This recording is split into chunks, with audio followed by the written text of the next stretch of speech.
مثنوی شریف کا درس ہوتا تھا. فرمایا کہ قصاب تھے، قصائی، نیک آدمی تھے، کیرانہ میں ایک مسجد میں رہتے تھے.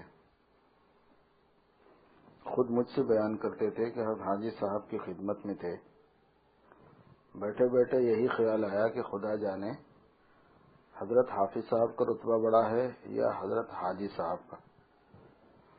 حافظ صاحب سے مراد حافظ محمد ضامن شہید رحمۃ اللہ علیہ ہوتے ہیں، چونکہ وہ حاجی صاحب کے پیر بھائی تھے اور خانقاہ تھانہ بون میں ہی رہتے تھے وہ بھی. حضرت نے فوراً فرمایا کہ اہل اللہ کی نسبت، حضرت حاجی صاحب نے ان کے دل میں خیال آتے ہی یہ فرمایا کہ اہل اللہ کی نسبت یہ خیال کرنا کہ کون بڑا ہے کون چھوٹا بے ادبی ہے. خدا کو معلوم ہے کہ اس کے نزدیک کون زیادہ مقبول ہے. سب سے حسن عقیدت رکھنا چاہیے، تم کو اس کی تحقیق کی کیا ضرورت ہے. حضرت نے ان سے فرمایا پیش اہل دل نگہدارے دل تانباشید از گمانے بد خجل. جب اللہ والوں کے پاس جاؤ تو اپنے دل کی نگرانی رکھو تاکہ برے خیال کی وجہ سے شرمندگی اٹھانا نہ پڑے. ایک مرتبہ حاجی صاحب خود بخود فرمانے لگے کہ بازے آتے ہیں اور دل میں کہتے ہیں کہ اگر یہ بزرگ ہیں تو ہمارے دل کا حال بتلا دیں کہ کیا ہے.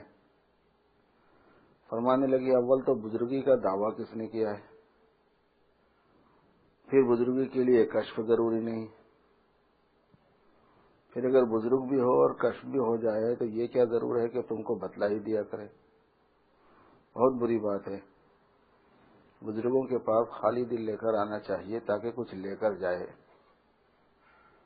پھر ہمارے حضرت مولانا نے فرمایا کہ معلوم ہوتا تھا کہ اس مجلس میں کوئی ایسا ہوگا. لطائف پر محنت کا طریقہ. فرمایا کہ حاجی صاحب رحمۃ اللہ علیہ فرماتے تھے کہ ایک لطیفہ بھی منور ہو جائے تو اس کے ذریعے سے سب لطائف منور ہو جاتے ہیں. پھر ہمارے حضرت مولانا نے فرمایا کہ مشائخ سب لطائف کا تصفیہ کرتے ہیں. مشائخ سب لطائف کا یعنی پورے لطائف کا تصفیہ کرتے ہیں. حضرت حاجی صاحب کے یہاں جیسا کہ حدیث میں ہے ان فی الجسد مضغہ اذا صلحت صلح الجسد كله الا وهي القلب. زیادہ اہتمام قلب کا تھا.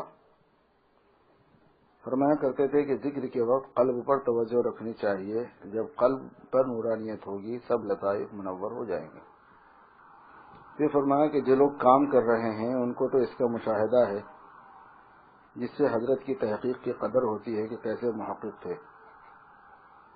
لطائف کے بعد ذاکرین کو ایسا منتشر دیکھا ہے کہ ایک لطیفے سے فارغ ہو کر دوسرے میں لگے، اول میں ضعف آ گیا، اس کی خبر لی تو دوسرا ضعیف ہو گیا. بس ویسی بات ہو جاتی ہے جیسے ایک حرد العزیز کی حکایت مشہور ہے کہ وہ کسی کا جی برا نہیں کرتا تھا. ایک مرتبہ دریا کے کنارے جانے کا اتفاق ہوا. دو معذور شخص کو دیکھا کہ ایک دریا کے ادھر بیٹھا ہے اور ایک ادھر. دونوں دریا کو پار کرنا چاہتے تھے.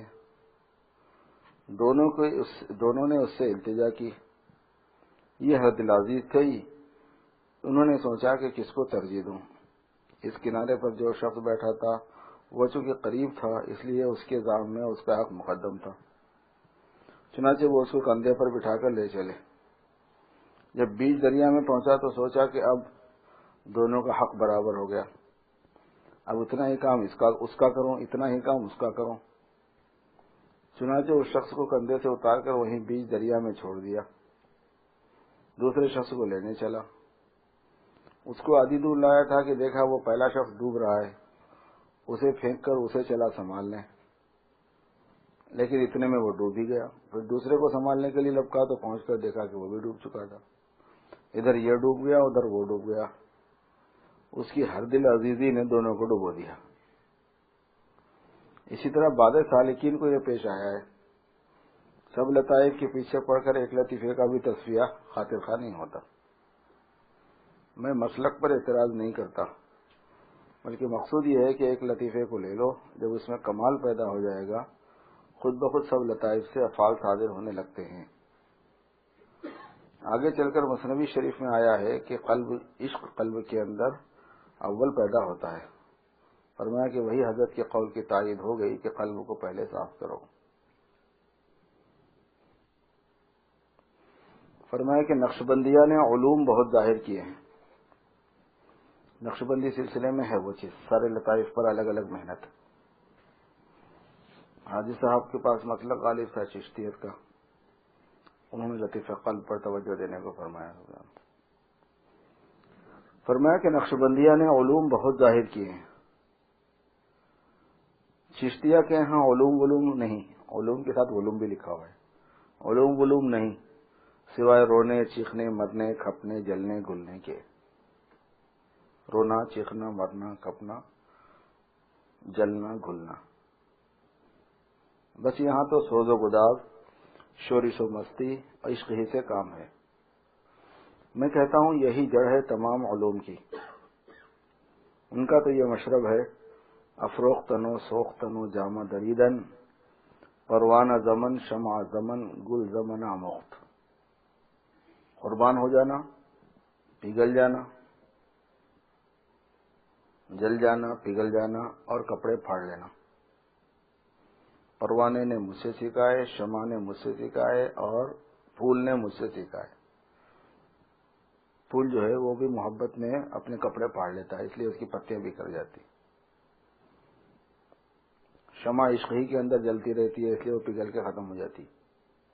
پروانہ جو ہے روشنی کے اوپر آ کے جان نچھاور کر دیتا ہے، اپنی مر ہی جاتا ہے. تو میرے یہ سب مجھ سے سیکھے ہوئے ہیں، یہ بتا رہے ہیں. افروختن و سوختن و جامہ دریدن پروانہ زمن زمن منے مجھ سے، شمع زمن گل زمن آموخت. اور حاجی صاحب کو جامع پایا، عارف بھی تھے، عاشق بھی اور معروف بھی. ورنہ اکثر چشتیہ عارف تو ہوتے ہیں مگر معروف کم ہوتے ہیں، یعنی ان کو جانا بھی زیادہ گیا.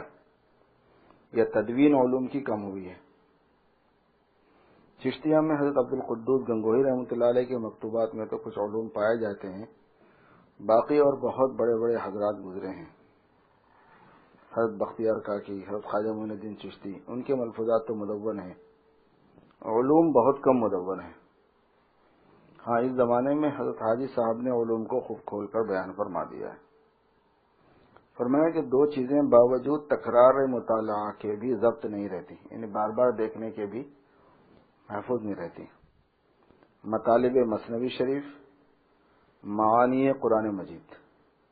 معرہ کلام مجید پڑھوں تو ضرورت کے موافق تو حل ہو جاتا ہے، بغیر ترجمے والا قرآن شریف پڑھیں تو ضرورت کے مطابق وہ مطلب سمجھ میں آ جاتا ہے، مگر پوری تفسیر بالکل حاضر نہیں رہتی. جب کوئی آیت حل کرنے کی حاجت ہوتی ہے اپنی تفسیر سے دیکھ کر حل کرتا ہوں، جو تفسیر لکھی تھی، پچھلا لکھا ہوا نہیں یاد رہتا. اسی طرح مثنوی شریف بھی بدون مطالعے نہیں پڑھا سکتا. یہ قرآن مجید کا اعجاز ہے کہ اس کے مطالب کا احاطہ نہیں ہوتا، مثنوی کی کرامت ہے کہ اس کا بھی احاطہ نہیں ہوتا. پہلی تقریر بھی یاد نہیں رہتی. پھر فرمایا کہ یہ بھی بات ہے پچھلا یاد رہتا تو مزہ نہ آتا. اگر پچھلا یاد رہتا تو مزہ نہ آتا. نئے نئے علوم کھلتے ہیں تو اسی میں لذت ہے پڑھانے میں. بس مطلب خوشنوا بگو تازہ بتازہ نو بنو. اگر حضرت سے مسائل فن سنے ہوئے نہ ہوتا، حضرت حاجی صاحب حضرت تھانوی کے ملفوظات ہیں چونکہ، اگر حضرت سے مسائل فن سنے ہوئے نہ ہوتا تو واقعی بات یہ ہے کہ حل بھی نہ ہوتا، باقی مطالعہ اب بھی کرنا پڑتا ہے. اور جس کو قدرت کہتے ہیں مثنوی پر وہ نصیب نہیں ہوئی. مثنوی شریف مولوی صدیق صاحب نابینا مراد آبادی پڑھاتے ہیں، بس نیکی سے ان کو انکشاف علوم کا ہو جاتا ہے. تقوی اور طہارت ایسی ہی چیزیں ہیں کہ جن سے علوم کھلتے ہیں. حضرت حاجی صاحب بھی اصطلاحی عالم نہیں تھے، لیکن حضرت کے علوم سے علماء دنگ تھے. مولانا قاسم صاحب رحمۃ اللہ علیہ کتنے بڑے عالم تھے. یوں فرماتے تھے کہ حضرت حاجی صاحب کا کوئی تقوی کی وجہ سے معتقد ہے، کوئی کرامت کی وجہ سے، میں حضرت کے علم کی وجہ سے معتقد ہوں. ایسا شخص یوں کہے پھر حد ہے. اور راز اس میں یہ ہے کہ حضرت دیکھے ہوئے تھے، وہ دیکھی ہوئی باتیں فرما رہے تھے. نرا سننے والا طالب علم میں شبہات کرے گا. کچھ دیکھے ہوئے ہو تو سمجھ سکتا ہے سنے ہوئے ہیں اور دیکھے ہوئے میں، سنے ہوئے میں اور دیکھے ہوئے میں بڑا فرق ہے. دیکھنے والا سننے والے کو اس طرح کیسے سمجھا سکتا ہے جیسے کہ ایک شخص سامنے کھڑا ہوا ہو، اس کو دکھلا کر یوں کہیں کہ یہ دیکھ یہ کھڑا ہے. یہ ضرور نہیں کہ پورا مشاہدہ کیے ہوئے ہو، لیکن ہاں کچھ تو دیکھے ہوئے ہو، چاہے ریل ہی سے دہلی دیکھی ہو، جس سے وہ قیاسی قیل و قال طالب علم کی دب گئی ہو، تجربی کج بحثی ختم ہو چکی ہو، حقائق کے ساتھ ذرا مانوس ہو گیا ہو، کچھ ذکر شغل کیے ہوئے ہو اور چسکا کیفیات کا چکھے ہوئے ہو تو وہ سمجھے، ورنہ نرا یمکنو و یحتملو محض بیکار ہے. ہو سکتا ہے والی جو بات ہوتی ہے. ایک طالب علم گئے تھے تیلی کے یہاں تیل لینے. پہلے تیل کی دکان تیلی کے پاس ہوتی تھی، جو تیل نکالتا ہے اس کا نام ہی تیلی ہوتا تھا. وہاں دیکھا کہ بیل کولو میں اکیلا چل رہا ہے اور وہ تیلی اپنے اور گھر کے کاموں میں مشغول ہے. بیل کے گلے میں ایک گھنٹی بھی بندھی ہوئی تھی. طالب علم صاحب نے گھنٹی کی وجہ پوچھی. اس نے کہا کہ اجی ہم غریب آدمی ہیں، کوئی نوکر نہیں چاکر نہیں، اگر بیل ہی کو ہانکتے رہیں تو پھر گھر کے کام کون کرے، اس لیے بیل کے گلے میں گھنٹی باندھ دی ہے.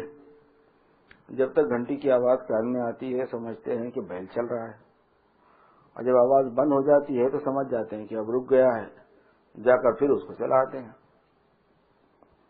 طالب علم نے احتمال نکالا، پاسبلٹی،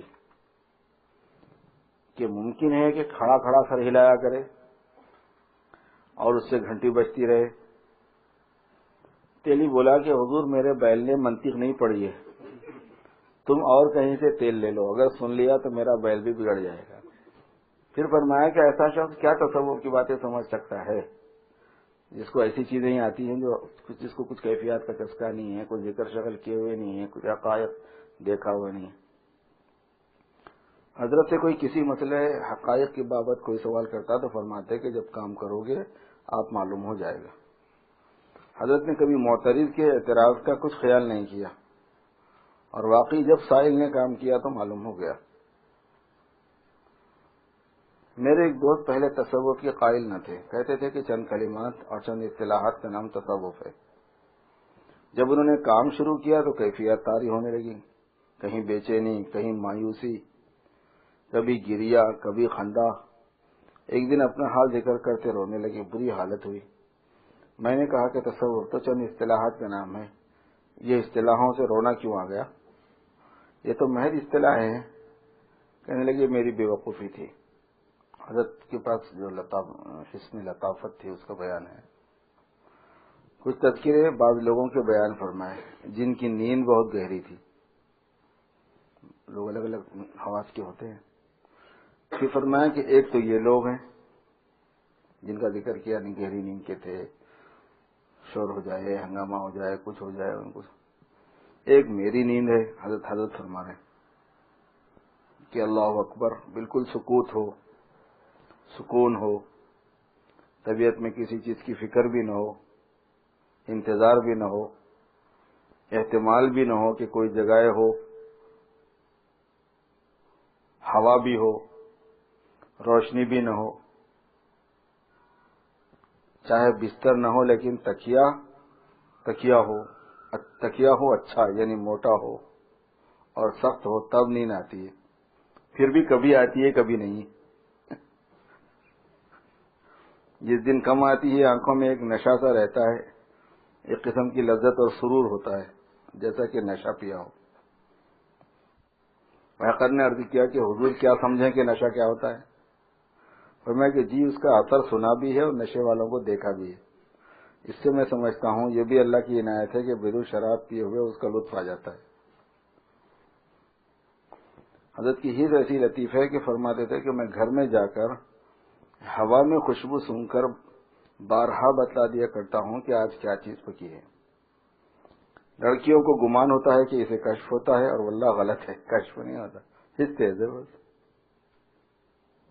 ایک بار الہ آباد میں مدرسہ احیاء العلوم واقع مسجد شیخ عبداللہ میں شب کے وقت حضرت غالباً سونے کے لیے تیار تھے. فرمایا کہ کھانے کے تمباکو کی خوشبو آئی. معلوم ہوا کہ نیچے لبے سڑک تمباکو والے کی دکان ہے، اس نے تمباکو لی تھی، اس نے تمباکو کھولی تھی. ایک بار امرود سونے کے کمرے میں رکھے تھے، ان کو علیحدہ کرایا. فرمایا کہ جس جگہ ایک بھی امرود رکھا ہو اس کی خوشبو کی تیزی سے مجھے رات بھر نیند نہیں آتی. ایک بار فرمایا کہ آج ایک کوٹھڑی میں گیا، وہاں پیاز کی تیز بو بچی ہوئی معلوم ہوئی. معلوم ہوا کہ 3 مہینے پہلے یہاں پیاز رکھی ہوئی تھی. کچھ دیر بعد اس بو کا احساس جاتا رہا، لیکن جس وقت اول گھسا ہوں ایسا معلوم ہوتا تھا کہ ساری کوٹھڑی پیاز سے بھری ہوئی ہے. ایک بار فرمایا کہ گھر میں پہنچ کر میں نے کہا کہ اس جگہ ایسا معلوم ہوتا ہے کہ شکر کھائی گئی ہے. معلوم ہوا کہ 2 گھنٹے ہوئے بچوں نے اس جگہ شکر کھائی تھی. مجھے ہوا میں اس کی خوشبو محسوس ہوئی. سفر میں ہمیشہ دیکھا کہ جب تک ہمراہیوں کی بابت یہ معلوم نہیں کر لیتے کہ کون کہاں سوئے گا خود آرام نہیں فرماتے. آرام کرنے سے قبل دیکھ لیتے کہ کون موجود ہے. جو صاحب ایسے موجود ہوئے جن سے ذرا بھی تکلف ہوا ان کو رخصت فرما دیتے، ورنہ نیند نہیں آ سکتی. اسی طرح بدن دبوانے والوں کی بابت تحقیق فرما دیتے کہ کوئی ایسا تو نہیں کہ جس سے کچھ تکلف ہو. دیا سلائی، چراغ، جانماز، پانی، ڈیلے، قرض تہجد کی نماز کا سب سامان آرام سے پہلے کرا لیتے تھے. ایک بار فرمایا کہ مجھ سے بہت بڑی بڑی روٹیاں نہیں کھائی جاتی، چنانچہ اکثر مکان میں خاص طور سے چھوٹی چھوٹی روٹیاں حضرت کے لیے علیحدہ پکائی جاتی تھی. اسی طرح فرمایا کہ بڑی چارپائی پہ نیند نہیں آتی، نہ بہت بڑے کمرے میں بیٹھ کر مجھ سے کام ہوتا ہے. مختصر کمرہ ہو لیکن ہوادار ہو. ایک بار فرمایا کہ استنجا کے ڈھیلے چھوٹے بڑے ہوں تو الجھن ہوتی ہے، سب برابر کیوں ہونا چاہیے، یا توڑ تاڑ کے برابر کر لیتے ہیں اگر چھوٹے بڑے ہوتے. ایک بار فرمایا کہ میں کانپور جب کبھی رات کو کسی دعوت یا واز میں دوسرے شخص کے یہاں جاتا تھا تو رات بھر سڑک کا تصور رہتا تھا کہ اتنی بڑی ہے اور نیند نہیں آتی تھی. چنانچہ میں رات کو کہیں باہر بہت کم جاتا تھا. ایک مرتبہ تازہ قلعے کے کچھ دھبے سیدری کے دہلیز کے فرش میں تھے، چننا کرتے تو گر جاتے نا. مسجد میں نماز کے سلام میں ان پر نظر پڑ گئی. جب سلام پھیرتے ہیں فوراً پانی سے دھلایا کہ طبیعت کو الجھن ہوتی ہے، بہت برے معلوم ہوتے ہیں. ایک بار فرمایا کہ کسی کا جھوٹا چاہے اپنے بزرگ ہی کا ہو مجھ سے نہیں کھایا پیا جاتا، طبیعت کی بات ہے. ہاں ساتھ ہونے میں کچھ بھی کراہت نہیں ہوتی. ایک صاحب نے کھنکار کر بلغم کو منہ میں لے لیا اور جب کھینچ رہے تھے نا سردی وردی میں، پھر باہر جا کر تھوک آئے. فرمایا کہ پہلے سے منہ میں رکھ لینے کی کیا ضرورت تھی، باہر ہی جا کر کھنکارتے. مجھے قے ہوتے ہوتے رہ گئی ہے. لوگ اکثر اوپر کو سانس لے کر کھنگاروں کو نگل جاتے ہیں، اس سے حضرت کو سخت کراہت اور ایذا ہوتی تھی. بارہا تنبیہ فرما چکے ہیں کہ نظافت کے خلاف ہے. جو لطیف المزاج ہیں ان کو اس سے سخت تکلیف ہوتی ہے. ایک بار فرمایا کہ کانپور میں ایک بد شکل بیچارہ محبت سے مجھ کو پنکھا جھیل رہا تھا.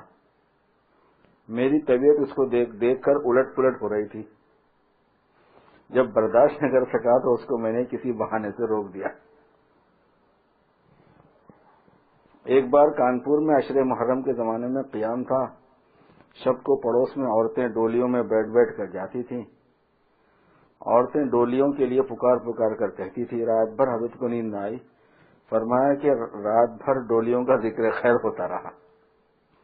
میری نیند ایسی ہے کہ ذرا کوئی ناموزوں آواز سنی اور آنکھ کھلی، موزوں آواز سے نیند میں خلل نہیں پڑتا. ہنس کر فرمایا کہ اس ڈولی ہی کے ذکر کا اگر مصرع بنا کر پڑھتی تو نیند خراب نہ ہوتی. ایک بار کانپور میں ایسے مقام پر قیام ہوا جہاں رات بھر دکانوں میں لوہا پیٹا جاتا رہا. لوہا مارتے نا، کوٹتے ہیں، لیکن چونکہ مسلسل اور موزوں آواز تھی اس لیے نیند میں خلل نہیں پڑا. اور اگر کوئی ایک ساتھ آواز کر دے تو فوراً آنکھ کھل جاتی. اگر بستر کے کنارے چاروں طرف برابر نہ لٹکے ہوں تو اس سے بھی الجھن ہوتی ہے. غرض جو لوگ حضرت کے مزاج سے واقف ہیں انہیں حضرت مرزا مظہر جانے جانے رحمۃ اللہ علیہ کی لطافت طبع کا نمونہ نظر آتا ہے. حضرت پیرانی صاحبہ کا قول ایک بار حضرت نے نقل فرمایا کہ تم تو کسی بادشاہ کے یہاں پیدا ہوتے تو بہتر ہوتا. اس سے ایک بہت سبق ملتا ہے. وہ یہ ہے کہ یہ طبائع ہوتے ہیں لوگوں کی ان باتوں میں سے کسی بات میں جب کوئی طبیعت اس طرح کی ہو تو اس کا مسئلہ نہیں بنایا جاتا کہ یہ بنتا ہے یہ ایسا کرتا ہے یہ جھوٹا ہے یہ تصنع ہے. مزاج ہوتے ہیں اس طرح کے. اور یہ بہت عجیب چیز ہوتی ہے کہ واقعتاً آدمی بدنیتی سے کوئی عمل کر رہا ہے وہ اور جو طبیعت کی وجہ سے مجبور ہے یا اس کی طبیعی استاد ہے وہ دونوں میں فرق کرنا یہ بہت ضروری چیز ہوتی ہے. جو آدمی بدنیتی سے کرے اس کو عادت قرار دینا بھی برا ہے اور جو آدمی کسی اپنی طبیعی نزاکت کی وجہ سے ایسا کر رہا ہو تو اس پر بدنیتی کا گمان کرنا اور اس کے بارے میں حکم لگانا یہ بھی برا ہے. اب حضرت کے ان واقعات سے اندازہ لگائیے کہ کس قدر لطافت اور حس تیز تھی حضرت کی. ایک صاحب کو حضرت نے اتحاد کا مراقبہ تلقین فرمایا تھا. بہت سی چیزیں سوچنے کی ہوتی ہیں سالکین کو ایک مضمون کو سوچتے رہنا ہوتا ہے. یعنی یہ تصور کرے کہ شیخ اور میں ایک ہو گئے یہ بھی ایک مراقبہ ہوتا ہے. میں اور شیخ ایک ہو گئے. ان کا خطایا جس میں اس تصور کا حوالہ تھا استفسار پر فرمایا کہ میں ان امور متعلقہ تربیت باطن میں منقولات کتب کا پابند نہیں. کتابوں میں کچھ لکھا ہوا ہو تو ہی بتاؤں لکھا ہوا ہو تو اس کا میں پابند نہیں. جو سمجھ میں آ گیا تجویز کر دیا. یہ مراقبہ ان کی مناسبت دیکھ کر تجویز کر دیا ہوگا. پچھلی بات کا حوالہ دیا. فرمایا کہ حضرت مولانا گنگوہی سے میں نے 3-4 ہی باتیں سلوک کے متعلق پوچھی ہیں. حضرت حاجی صاحب رحمۃ اللہ علیہ کے وصال کے بعد حضرت تھانوی کے جو شیخ ہیں حضرت گنگوہی رحمۃ اللہ علیہ چونکہ عمر میں بڑے تھے حضرت کے پرانے خلفاء میں سے تھے تو حضرت تھانوی ان سے اپنا تعلق رکھتے تھے. اور ملفوظات میں لکھا بھی ہے کہ میں ان کو اپنے پیر کی جگہ پہ سمجھتا تھا لیکن باضابطہ بیعت نہیں ہوا کہ کہاں ان کے حقوق میں اپنے سر پہ لوں. تو پھر ایک باضابطہ حقوق متعلق ہو جاتے ہیں لیکن پوچھ لیتا تھا. تو فرماتے ہیں 3-4 ہی باتیں سلوک کے متعلق پوچھیں. بفضل ہی تعالیٰ زیادہ حاجت نہیں ہوئی. ان میں سے ایک یہ بات تھی کہ ایک زمانے میں میرا جی تنہائی کو بہت چاہتا تھا. جی میں آیا کہ خلوت میں رہا کروں تنہائی میں لیکن اس میں لوگوں کی دل شکنی کا خیال ہوتا تھا. حضرت مولانا نے فرمایا کہ گنگوئی رحمۃ اللہ علیہ نے جواب میں فرمایا کہ اپنی مصلحت دیکھ لو اور کسی کا خیال نہ کرو سب کو جھاڑو مارو. اس طرح سے فرمایا کہ گویا خود پر گزری ہو. ایک بار فرمایا کہ حضرت مولانا گنگوہی کا یہ قول مجھے بہت پسند ہے کیونکہ میرے مذاق کے ذوق کے موافق ہے. فرمایا کرتے تھے کہ تحمل سے زیادہ کبھی اپنے ذمے کام نہ لے. جو برداشت کے قابل ہے بس وہ ذمہ داری لے وہ کام کرے. چنانچہ ایک صاحب نے مولانا کے کسی مہمان سے بستر کے لیے پوچھا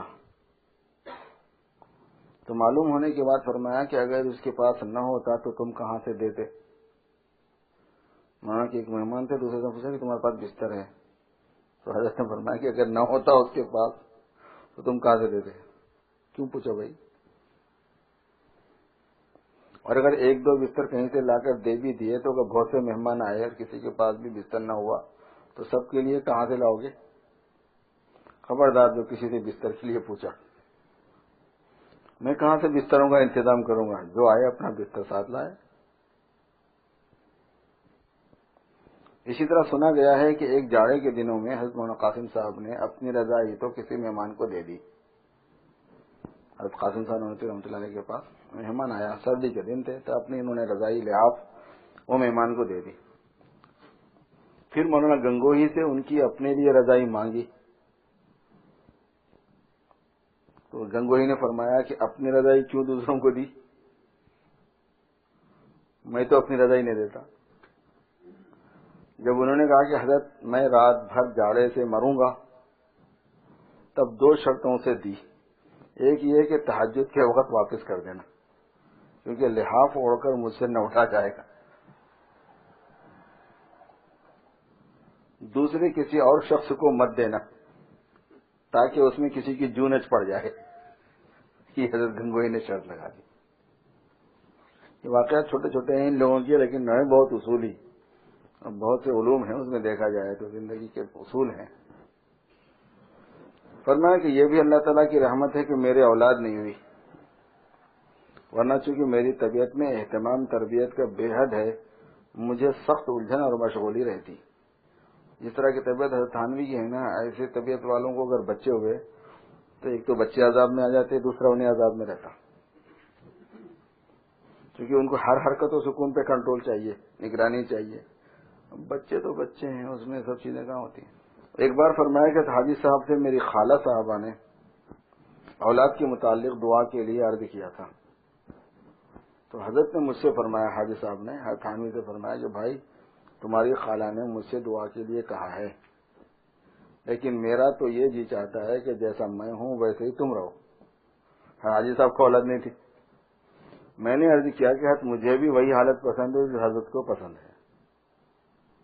ایک بار ایسے ہی تذکرے میں فرمایا کہ اللہ تعالیٰ نے بہت سی اولاد دے رکھی ہے, یہی اولاد ہے, بلکہ اولاد سے بھی بڑھ کر جو ماں باپ کچھ اس طرح چھوڑ کر آتے ہیں کہ مجھے سنبھالنا پڑتا ہے کہ کہیں ماں باپ سے قطع تعلق نہ کرنے لگے ورنہ نافرمانی ہونے لگے.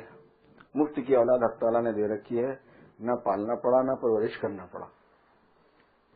ایک بار بچوں کو دیکھ کر فرمایا کہ دیکھیے کیا رحمت ہے کہ ماں باپ تو پرورش کرنے کی زحمت اٹھائیں, خرچ کریں, اور ہمیں مفت کا حظ حاصل ہو, حظ لذت حاصل ہو, لطف حاصل ہو. بچوں سے جی لگتا ہے. ایک بار فرمایا کہ اکثر ایسے لوگوں کو جن کی اولاد نہیں ہوتی دوسروں کے بچے کو دیکھ کر رنج ہوتا ہے اور حسد کرتے ہیں, لیکن الحمدللہ مجھے بہت فرحت اور خوشی حاصل ہوتی ہے.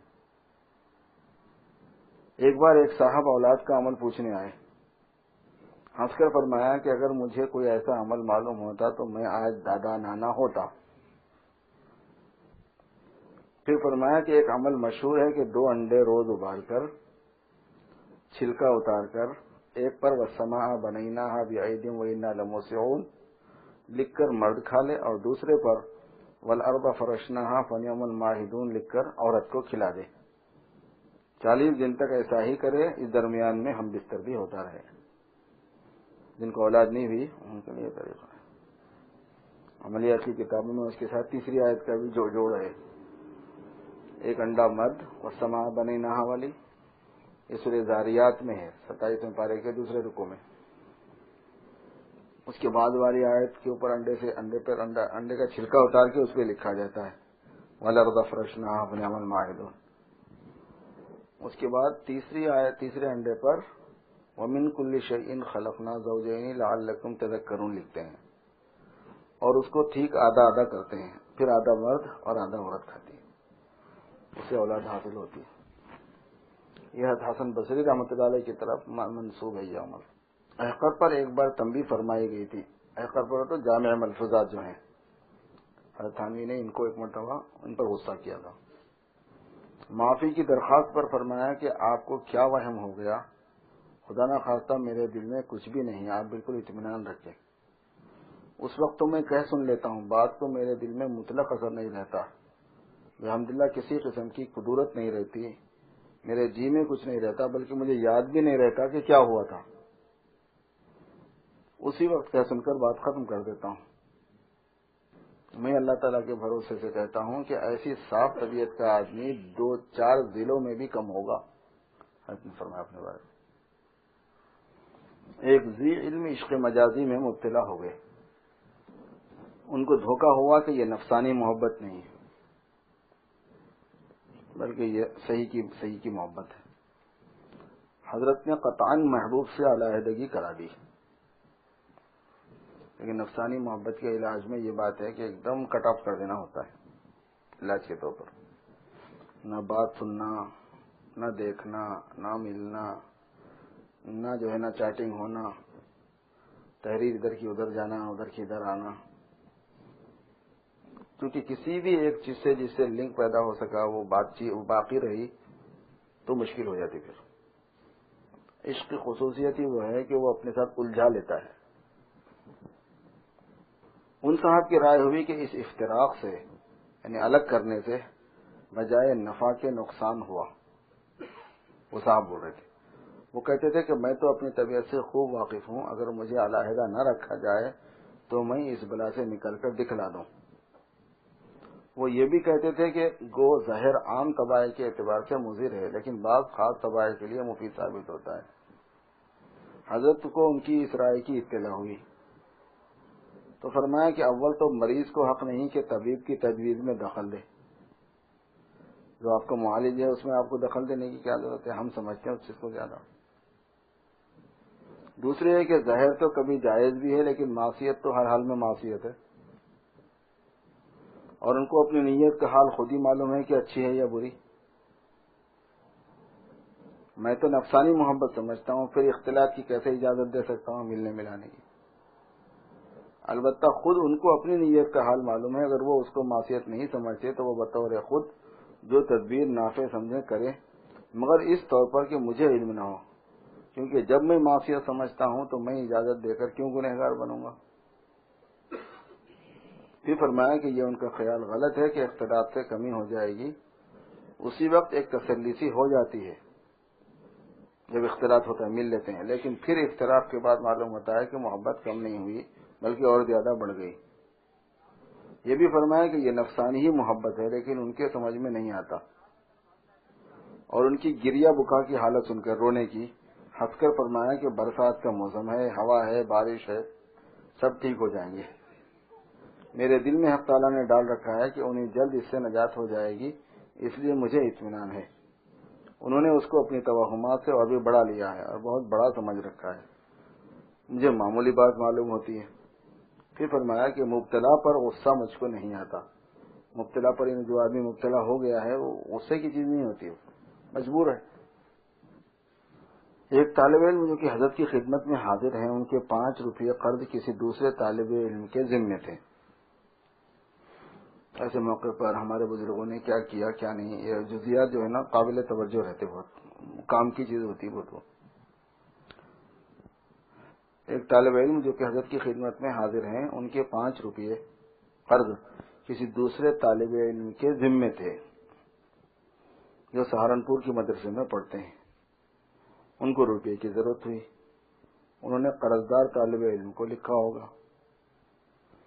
قرضدار طالب علم نے سہارنپور سے حضرت کو لکھا کہ آپ 5 روپے میری جانب سے دے دیجئے، آپ دے دیجئے ان کو، میں آپ کو بھیج دوں گا.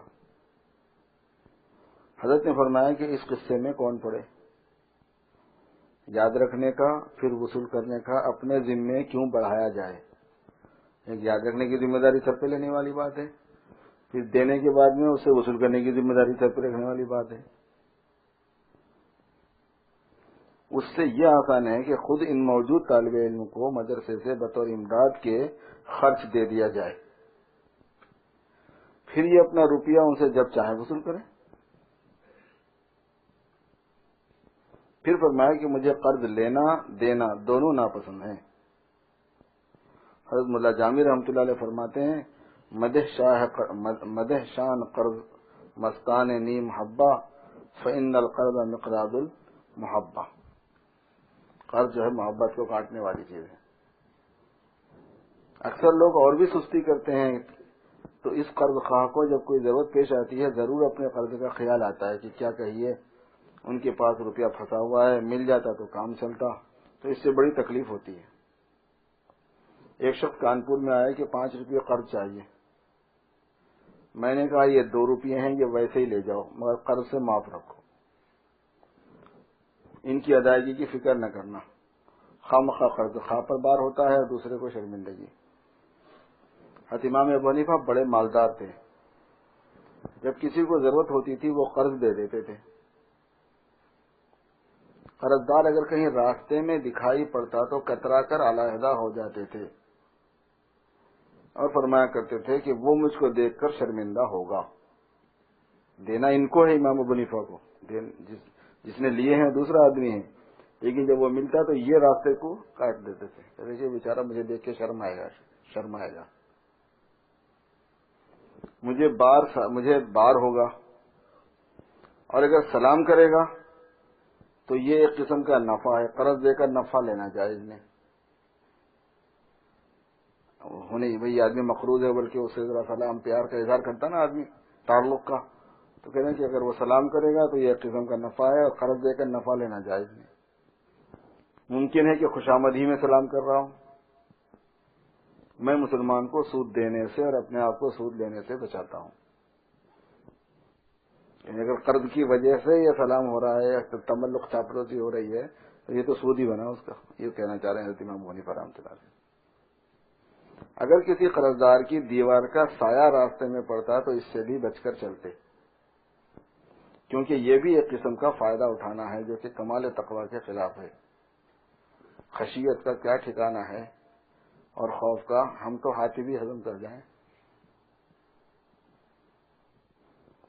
وہ حضرات اتنا خیال رکھتے تھے، پھر فرمایا بڑے دانش مند تھے، کتاب میں تو نہیں دیکھی لیکن ثقات اہل علم سے سنی ہوئی حکایتیں ہیں۔ ایک بدوی کا ساتھ کسی سفر میں ہوا، گاؤں والے کا، حضرت ابو حنیفہ نے اس سے پانی مانگا، اس کے پاس تھوڑا پانی تھا، اس نے کہا کہ 1 درہم کو دوں گا،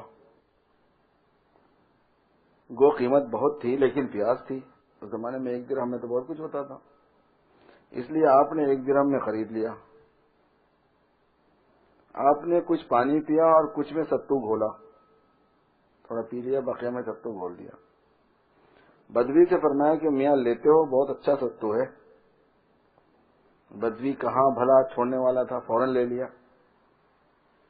ستو گاڑا تھا، کھاتے ہی اس کو پیاس لگی، اس نے امام صاحب سے پانی مانگا، آپ نے فرمایا کہ مول دیں گے، پیسے لے کے دیں گے، اور 1 درہم قیمت لیں گے، کیونکہ اس کو بہت پیاس لگی ہوئی تھی، مجبوراً 1 درہم دے کر پانی لینا پڑا اس کو۔ امام صاحب نے اپنا درہم بھی بچا لیا اور مفت میں پانی پی لیا، تو گویا ستو کے بس پانی ہوا۔ امام صاحب فرماتے ہیں کہ میں عمر بھر میں کسی کے دھوکے میں نہیں آیا، البتہ ایک بڑھیا نے مجھے دھوکہ دیا اور بڑی استاد تھی۔ ایک چادر لقطے کا پڑا ہوا تھا، چادر زمین پہ گری ہوئی تھی کسی کی، لقطے کے مال کو دیکھ کر واجب ہے اٹھانا، اس کو لے لینا چاہیے، اور تشہیر کرنا وہ کس کی ہے کس کی ہے کس کی ہے۔ امام صاحب چلے جا رہے تھے، بڑھیا بھی سامنے آ رہی تھی، اس کو معلوم ہوا کہ ایک چادر لقطہ پڑا ہوا ہے، اس نے سوچا کہ اگر میں خود اٹھاتی ہوں تو میرے ذمہ پڑتا ہے، کوئی ایسی ترکیب کرو کہ امام صاحب اٹھائے کہ اس کا حق ادا کریں گے، ورنہ دوسرا شخص شاید خیانت کرے، اور خود ذمہ داری سے بچنا چاہا۔ اس نے کیا ترکیب کی کہ چادر کے پاس آ کر گونگی بن گئی، چادر کے پاس کھڑے ہو کے گونگی بن گئی اور اشارے سے ہوں ہوں کرنے لگی۔ امام صاحب سمجھے کہ یہ اس کا چادر ہے، گر گیا ہے، اس کو اٹھوانا چاہتی ہے۔ امام صاحب اس چادر کو اٹھا کر اسے دینے لگے تو بولی کہ یہ لقطہ ہے، یہ میرا نہیں ہے، اس کی تشہیر کرو۔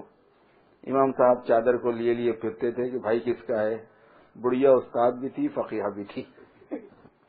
فرمایا کہ حضرت بشر حافظ رحمۃ اللہ علیہ بڑے رتبے کے بزرگ ہیں۔ ایک بار حضرت امام احمد ابن حنبل نے امتحاناً ان سے مسئلہ زکوٰۃ کا پوچھا، بشر حافظ سے۔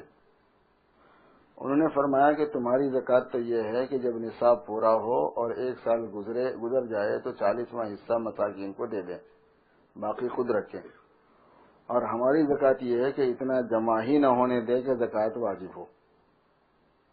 حضرت بشر حافظ نے یہ مسئلہ امام احمد کو سنایا۔ پھر نماز میں سب ہو جانے کے متعلق پوچھا کہ ایسے قلب کو سزا دینا چاہیے جو خدا کے سامنے کھڑا ہو کر اس سے غافل ہو۔ یہ مسئلہ سنانے کے بعد خود بشر حافظ نے امام احمد سے پوچھا کہ نماز میں سو ہو جانے کے متعلق پوچھا، یہ نہیں پوچھا سجدہ سو واجب ہے یا نہیں، بلکہ یہ پوچھا کہ ایسے دل کو سزا دینا چاہیے جو خدا کے سامنے کھڑا ہو کر اس سے غافل ہو۔ حضرت امام احمد اس روز سے ان کے معتقد ہو گئے۔ ایک بار حضرت بشر حافی کی بہن نے ان کی وفات کے بعد آ کر حضرت امام احمد بن حنبل سے مسئلہ پوچھا۔ امام صاحب ان کو اس وقت جانتے نہیں تھے۔ حضرت بشر حافی کی بہن سوت کاتا کرتی تھی، تاگا بنانا، روئی سے تاگا بنا کے بیچنا۔ ایک مرتبہ بادشاہ کا جلوس نکلا، بہت دور تک مشالوں کا سلسلہ تھا اور رک رک کر جلوس جا رہا تھا۔ انہوں نے اس روشنی میں سوت کاتا، تاگا بنا۔ اس کی بابت مسئلہ پوچھا کہ نامعلوم ان مشالوں میں تیل جائز ہوگا یا ناجائز، اس لیے مجھے سوت میں یعنی مجھے اس کاٹن میں شک ہو گیا ہے، سوت کاٹن کو کہتے ہیں، شک ہو گیا ہے اس کا استعمال جائز ہے یا نہیں۔ امام احمد بن حنبل کو اس عورت کے تقوی پر بہت تعجب ہوا۔ پوچھا کہ بی بی تم کون ہو؟ انہوں نے کہا کہ میں بشر حافی کی بہن ہوں۔ حضرت بشر حافی اس زمانے میں انتقال فرما چکے تھے۔ امام صاحب کو حضرت بشر حافی یاد آ گئے اور آنسو ٹپ ٹپ گرنے لگے۔ پھر فرمایا کہ اگر کوئی اور پوچھتا تو خیر، لیکن اب تو میں یہی کہوں گا کہ بشر حافی کی بہن کو وہ کاٹن جائز نہیں۔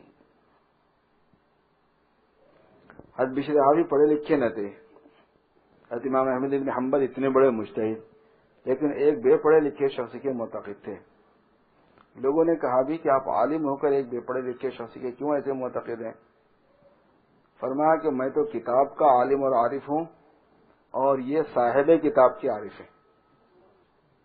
میں تو صرف کتابوں کو جانے ہوا ہوں، وہ صاحب کتاب کو جانتے ہیں۔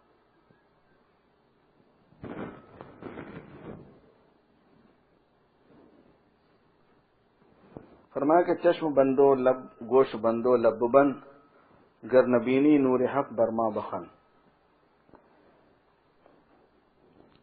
کھلی ہوئی بات ہے، جب چاہو تجربہ کر لو، ملنا جلنا کم کر دو، ادھر ادھر فضول دیکھنا بھالنا بند کر دو، معاصی سے اجتناب کرو، اس سے خود بخود فہم اور عقل میں نورانیت پیدا ہوگی۔ جو لوگ بک بک بہت کرتے ہیں ان کا فہم اور عقل برباد ہوتا ہے۔ معاصی سے ادھر ادھر دیکھنے بھالنے سے حواس منتشر ہو کر عقل خراب ہو جاتی ہے، مشاہدے کی بات ہے۔ بس بات یہ ہے کہ اللہ تعالیٰ نے ایسی بنائی ہے کہ اس میں فائدے ہی فائدے، ریل علوم ہی علوم ہوتے ہیں ماشاءاللہ سے۔ کہیں سے پڑھ گیا۔ مذمت حرص میں ایک واقعہ۔ حرص اور طمع کی مذمت میں اکثر یہ واقعہ منشی محمد جان صاحب کانپوری کی روایت سے ان کے ایک دوست کا چشمدید فرمایا کرتے ہیں۔